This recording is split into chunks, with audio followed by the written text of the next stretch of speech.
오늘부터 우리는 이제 본격적으로 요한복음의 내용을 살펴보게 됩니다. 요한복음을 이제 복음서 중에서 가장 좋아하는 사람들이 많이 있어요. 좀 쉽게 읽히고 또 사랑의 사도라고 불리는 요한이기 때문에 읽으면 마음이 많이 이렇게 포근해지는데, 저는 여러분들이 기대하셨으면 좋겠어요. 요한복음을 통해서 우리가 어떤 말씀을 은혜를 얻을 수 있을지. 오늘 본문은 가나의 혼인잔치로 불리는 그런 사건이죠. 여러분들 굉장히 잘 알고 계실 거예요.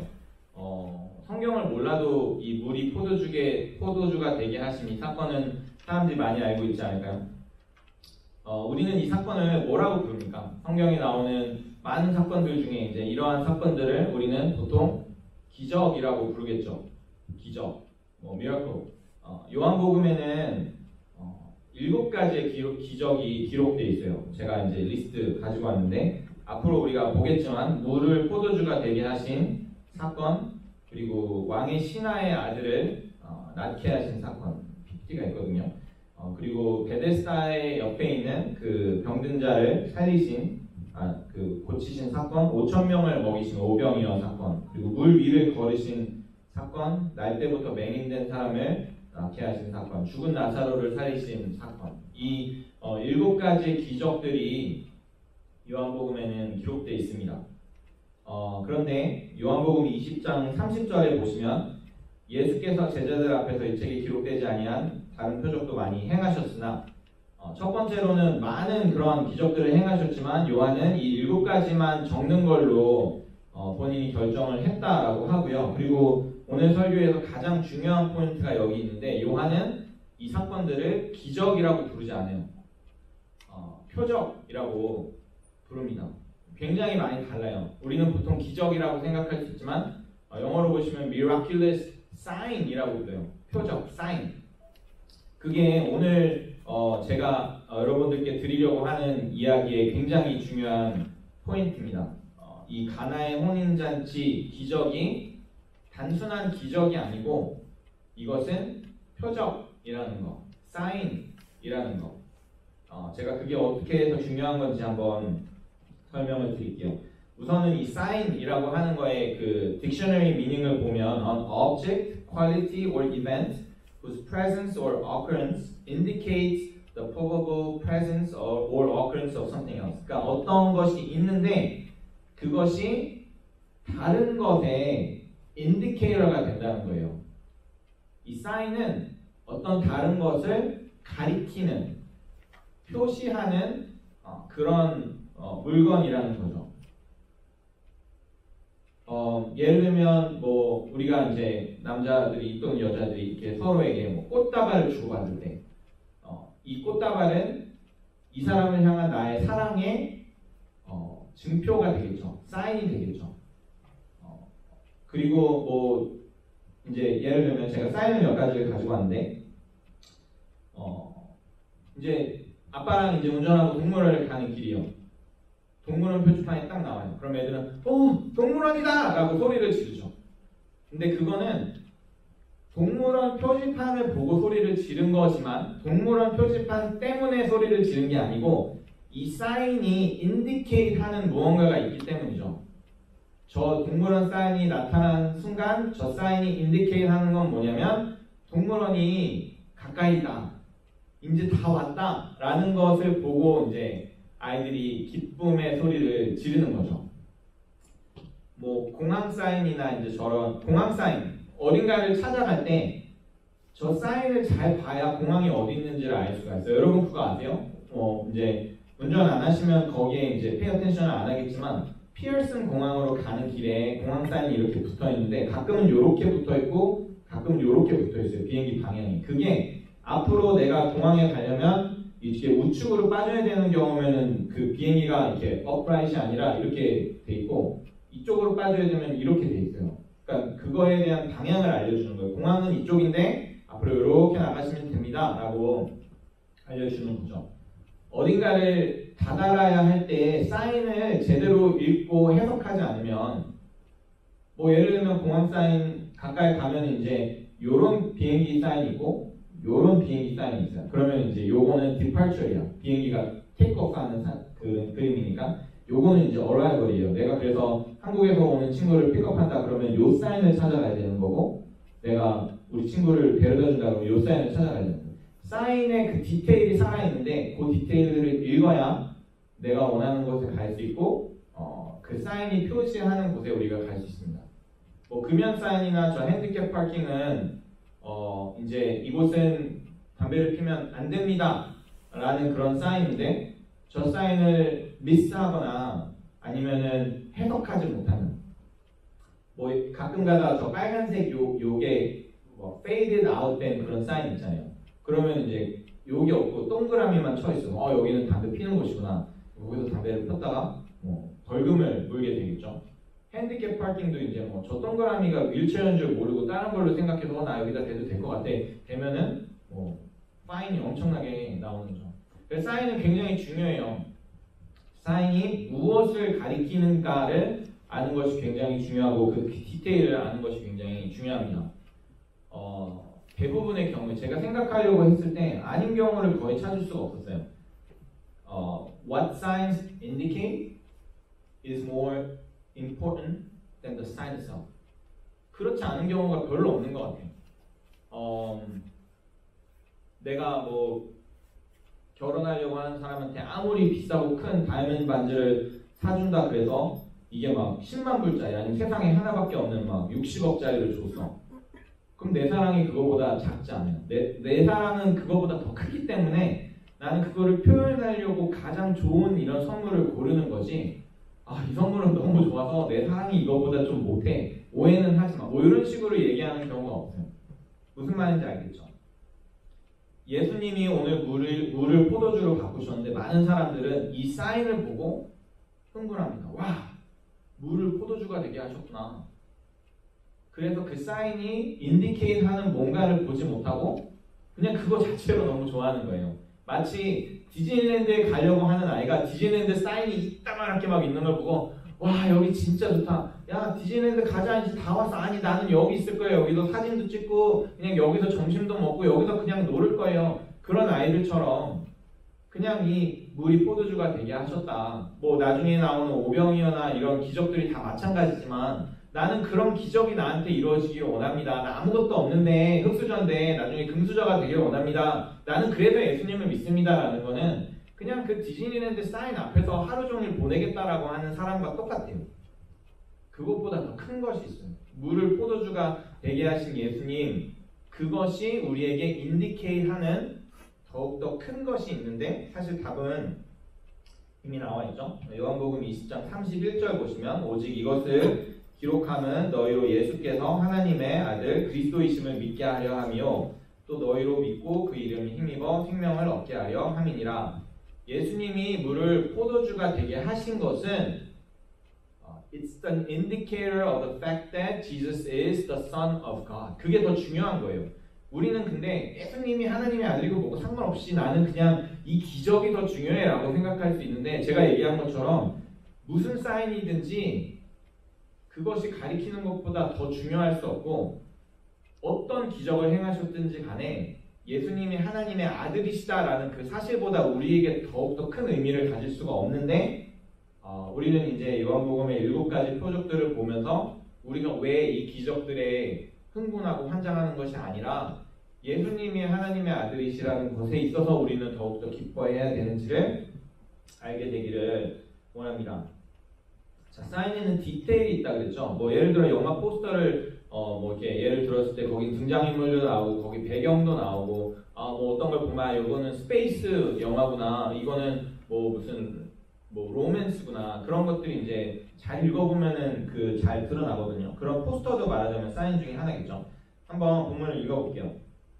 1절 사흘째 되던 날 갈릴리 가나에 홀례가 있어 예수의 어머니도 거기 계시고, 여기에 디테일이 들어있는 거예요. 사흘째 되던 날, 제가 뭐 모든 디테일을 다 골라내지 못했고 몇 개만 제가 찍었어요.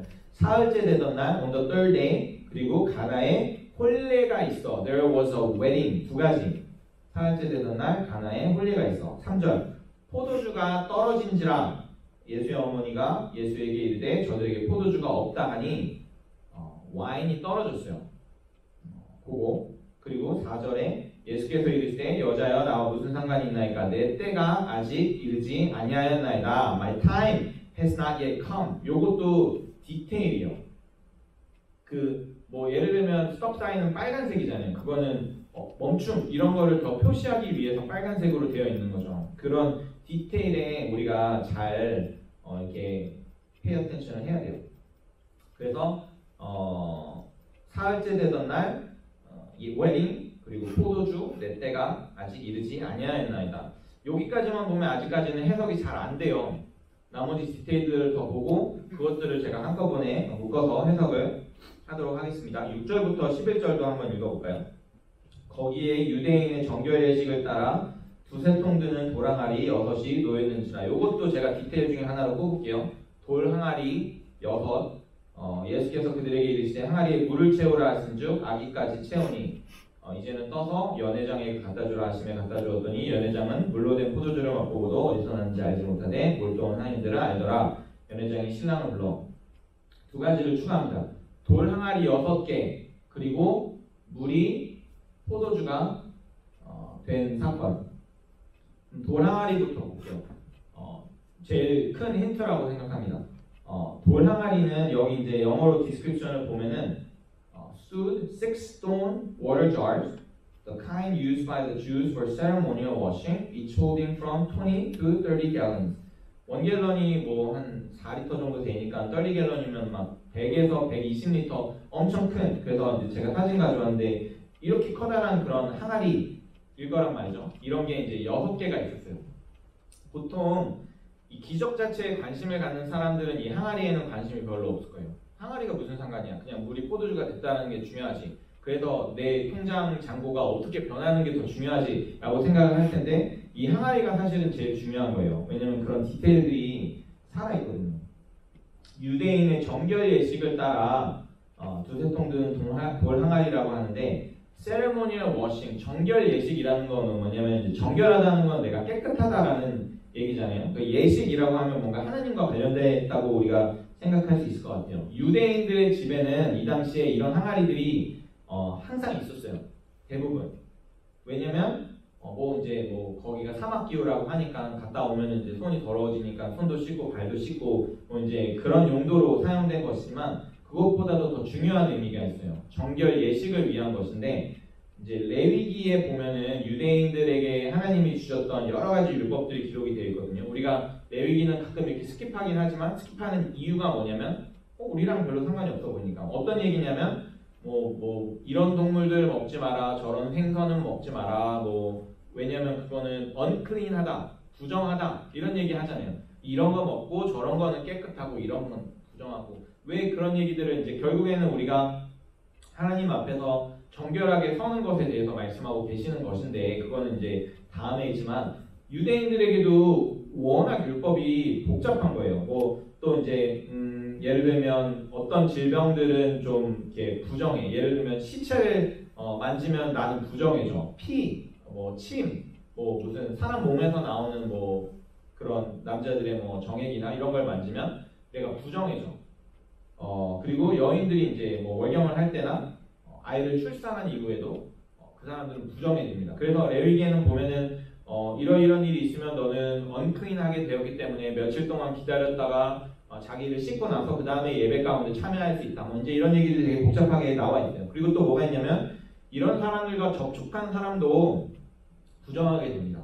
그래서 예를 들면 어떤 여자가 이제 그 자기의 어떤 그 피리어드 기간 중에 있는데 내가 그걸 모르죠. 근데 이렇게 지나가다가 툭 쳤어. 그러면 이 여인은 자기가 지금 그 피리어드 기간이니까 나는 지금 부정해. 그러니까 이렇게 끝나고 이렇게 해야 되는 걸 아는데 나는 모르는 사이에 나는 이 사람을 만졌기 때문에 부정해진 거예요. 그러고 나서 집에 가서 예배도 드리고 뭐 또 하고 그러면 나는 이제 문제가 되는 거야. 하나님의 율법을 어기게 되는 거란 말이에요. 그래서 유대인들은 뭐가 있냐면 잘 모르니까 일단은 나갔다 오면 씻자. 그래서 나를 깨끗하게 하자. 우리가 코로나 걸렸으니까 우리가 뭘 만졌는지 모르지만 일단 집에 오면 손을 씻자. 그러면은 있을 수도 있고 없을 수도 있는 그런 균이 떨어져 나가니까 우리가 코로나를 안 걸리겠지라고 해서 손 씻기가 습관화된 것처럼 이 사람들도 유대인의 정결 예식, 하나님 앞에서 내가 클린하게 이렇게 그 스테이터스를 유지하기 위해서 집에 오면 물을 씻을 수 있도록 이 집은 이제 큰 집이었을 테니까 돌 항아리가 120갤런짜리가 6개나 있었던 것이죠. 그게 돌 항아리예요. 그랬는데 거기 이제 예수님이 물을 채우고 포도주를 바꾸신단 말이에요. 근데 그 전에 이제 무엇이 있었냐면 이 돌 항아리에 물이 있었던 없었던지 간에 그거를 이제 비워내는 일이 필요했습니다. 아마 비어 있었던 것 같아요. 왜냐면 거기에 물을 채웠어야 했기 때문에. 무슨 말이냐면 정결 예식을 위해서 갖다 놓은 6개의 무겁고 큰 돌 항아리가 제 기능을 발휘하지 못하고 있었다라는 그러한 셈벌이 되는 거예요. 정결 예식을 위한 항아리가 it was there, but it was just there. It wasn't doing any good for you. 그냥 있었어요. 그래서 유대인들이 가지고 있었던 이 표적의 이 부분이, 이 디테일이 우리에게 이야기하는 것은 뭐냐면 유대인들이 가지고 있었던 정결 예식을 위한 이러한 방법들이 그들을 깨끗하게 해줄 수 없었다라고 이야기하는 거예요. 우리에게 적용하면 우리는 하나님 앞에서 우리가 하나님과 올바로 서기 위해서 여러 가지 그러한 뭔가 뭐 밤마다 회개 기도를 할 수도 있고 뭐 무슨 이런저런 거 우리는 나는 안 합니다. 나는 뭐 텔레비전 안 봅니다. 왜냐면 텔레비전은 다 나쁜 거니까 뭐 이런저런 방법들로 우리는 그래서 나는 하나님 앞에 뭔가 깨끗합니다. 나는 매일 주일마다 교회 오고 나는 뭐 금요모임 제자훈련 수련회 이런 거 다 빠지지 않았기 때문에 나는 하나님 앞에서 괜찮습니다 라고 이야기할 수 있지만 오늘 이야기하는 건 뭐냐면 사람이 생각해낸 그런 방법으로는 우리는 하나님과의 관계가 upright 깔끔하게 될 수 없다라는 것이 첫 번째 디테일입니다. 그리고 나서 예수님이 그거를 물로 채우시죠. 거기까지는 유대인의 정결 예식과 비슷해요.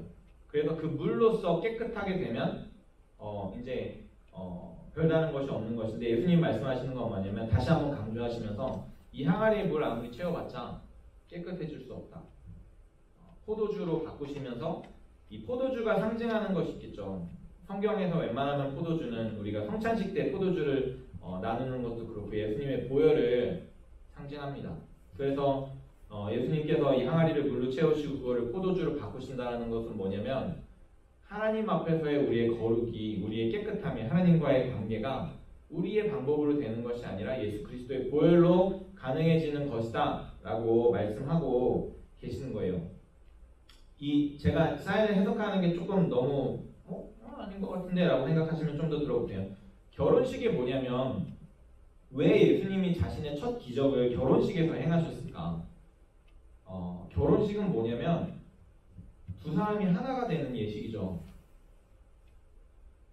그리고 성경에서도 하나님과의 우리와의 관계를 우리를 그리스도의 신부로 표현하시면서 결혼식에 비유하고 있어요. 그런 의미에서 예수님의 첫 기적이 결혼식에서 이루어졌다라고 하는 건 이것이 하나님과 우리와의 연합을 이야기하고 있구나. 포도주가 없으면 이 당시 문화로 결혼식은 성립될 수가 없어요. 되게 망한 거야. 그리고 포도주는 기쁨을 상징하는데 포도주가 없으면 중간에서 끝! 집에 가야 되겠다 이렇게 되는 겁니다. 포도주가 없이는 결혼식도 기쁨도 예수님의 보혈이 없이는 하나님과 우리와의 연합도 주님의 임재 가운데 우리의 기쁨도 없어진다라는 것이죠. 제가 한 가지 더 얘기해 볼게요. 사흘째 되던 날. 오늘 본문 1절이 on the third day 이렇게 시작을 하는데 생각해 보세요. third day from when? 그게 없어요. 뭐 예수님이 뭐 이걸 하시고 나서 and then on the third day 이런 게 없이 그냥 갑자기 사흘째 되던 날이에요. on the third day. 이거는 요한이 노린 거예요. 디테일가 말하자면 third day from which day 이게 중요한 게 아니라 그냥 third day를 얘기하고 싶었어. 힌트를 주고 있는 거예요. 요한은 제일 오래 살았다 그랬잖아요. 그리고 이 요한복음이 제일 마지막에 기록이 돼 있어요. 그래서 요한은 이 표적들을 우리한테 기록하면서 예수님이 하나님의 아들이신 것을 우리가 알게 하기 위해서 거기에 디테일을 지금 첨가하고 있어요. 사흘째 되던 날이라는 그 시점을 기록하면서 요한은 무슨 생각을 했을까? 예수님이 다시 살아나신 그 사건을 생각을 했겠죠. 십자가에 달려 돌아가셨지만 on the third day he rose again. 그러면서 우리한테 힌트를 주고 있는 거예요. 여러분 이걸 읽으실 때 잘 보세요. 내가 사흘째 되던 날이라는 것을 기록하는 것은 뭐냐면 나는 예수님의 부활 사건에 대해서 이야기하고 있습니다. 예수님의 십자가에 대해서 이야기하고 있어요. 사인을 잘 보시고 사인 자체에 흥분하지 마시고 사인에 있는 디테일을 살려서 예수님께서 보혈을 흘리심으로 우리를 깨끗하게 하시고 하나님과의 관계를 온전하게 하시고 우리에게 기쁨을 허락하신 그 일이 그 3일째 예수님의 부활하심을 통해서 우리에게 이루어진 것에 대해서 여러분들 생각하시면 좋겠습니다 라고 이야기하고 있는 거죠. 제가 주일학교 때 뭐 항상 좀 궁금한 게 있었는데 예수님이 엄마가 예수야 여기 포도주가 떨어졌대. 근데 여자요. 그게 나랑 무슨 상관입니까? 그래놓고는 뒤에 가고 우리 포도주를 바꾸죠. 맞지만 너 이거 마실래? No, yes, no, yes. 막 놀리는 것 이게 뭐지? 이게 되게 궁금했거든요.